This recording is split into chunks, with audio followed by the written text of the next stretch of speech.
kita dapat meneruskan lagi insyaallah berkat kerjasama yang baik dan pemain-pemain semua kompak, manajemen semua kompak. Baik. Mudah-mudahan ke depan bisa mengambil 3 poin.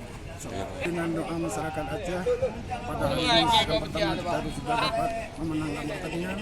Insyaallah saya yakin semua masyarakat Aceh mendukung kegiatan adik-adik kita untuk satu pertandingan lagi.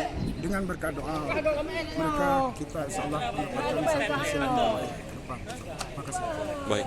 Ya, aman, fokus pertandingan berikutnya. Kita masih punya peluang lolos besar, menang lolos tanpa melihat hasil pertandingan lain. Ya. Kalau seri kita bisa jadi selisih gol atau yang lain. Ya.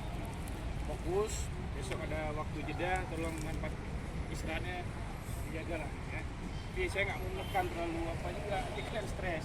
Kalau mau pergi duduk ngopi nggak ada masalah. Ya. Intinya pasti nah, tetap tanggung jawab. Oke, ada lagi Lul. Aman. Yang digangka. Pak Berti dan kawan-kawan, dari Pak Berti mari kita berdoa agar diberi keselamatan dalam perjalanan pulang ke Pakistan. Doa terus.